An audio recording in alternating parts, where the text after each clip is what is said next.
Hello guys, আজকে আমি রান্না করব লাউ দিয়ে দেশি মুরগি দিয়ে।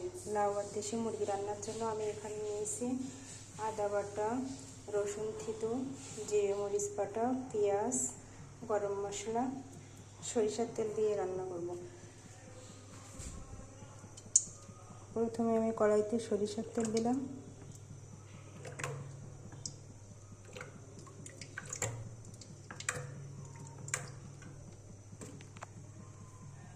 তেলটা গরম হয়ে গেছে, এখন আমি দিব পেঁয়াজ কুচি,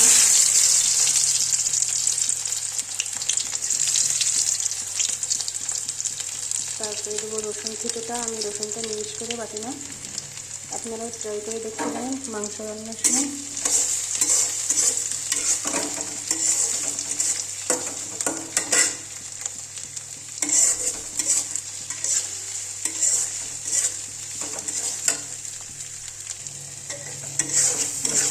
মশলাটা কষে আসছে, একটু তেল উঠে দিয়েছে।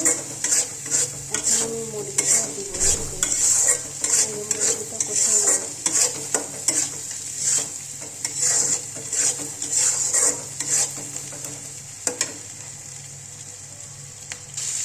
মুরগিটা দিয়ে দিলাম।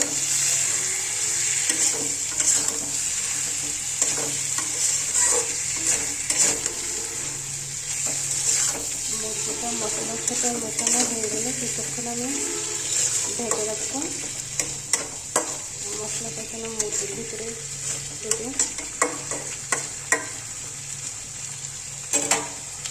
মুরগিটা একটু নাড়াচাড়া করে, আমি এখনও হলুদ দিইনি, হলুদটা এখন দিব না, কষানো হয়ে গেলে তারপরে হলুদটা দিব।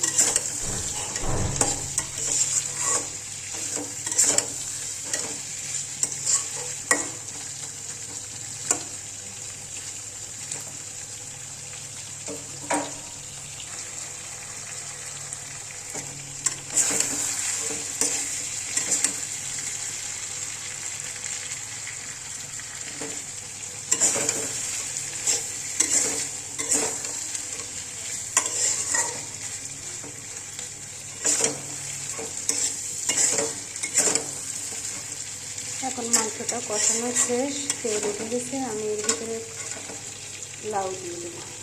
লাউ দিয়ে একটু কষা, রসুনের সাথে লাউ দিয়ে দিয়েছি। এখন লাউটা একটু কষাই নেব।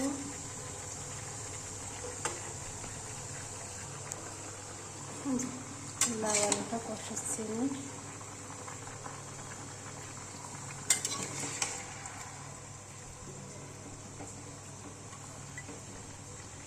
ঝোল দিব না, লাউয়ের যে ঝোলটা বাহির হবে সেটাই দিয়ে মাংস সিদ্ধ হয়ে যাবে, লাউও সিদ্ধ হয়ে যাবে। ঢাকা দিয়ে রাখবো আমি 10 মিনিট।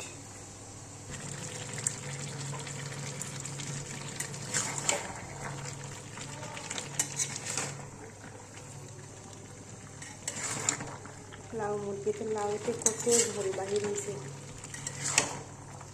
এই ঝোলে লাউ মাংস সব সিদ্ধ হয়ে গেছে।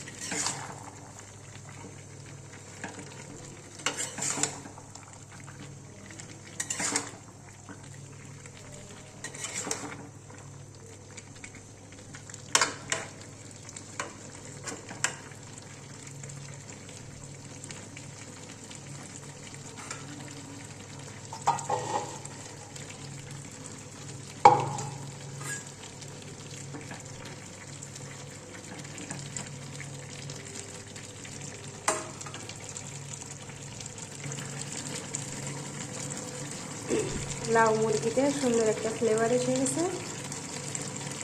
আমি আর 1-2 থেকে 3 মিনিট পরে নামাই।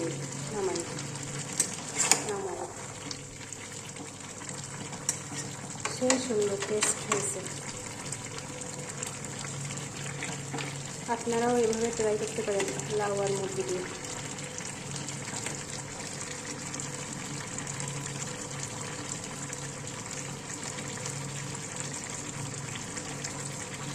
সুন্দর একটা ঘ্রাণ এসে গেছে।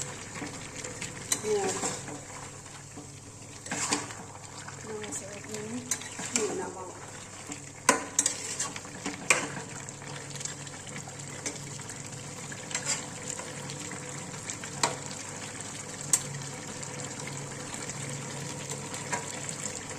তো বন্ধুরা, আপনারাও এইভাবে লাউ আর দেশি মুরগি দিয়ে ট্রাই করতে পারেন। আজ এই পর্যন্ত, আগামীকাল দেখা হবে অন্য একটা রেসিপি নিয়ে। আল্লাহ হাফেজ।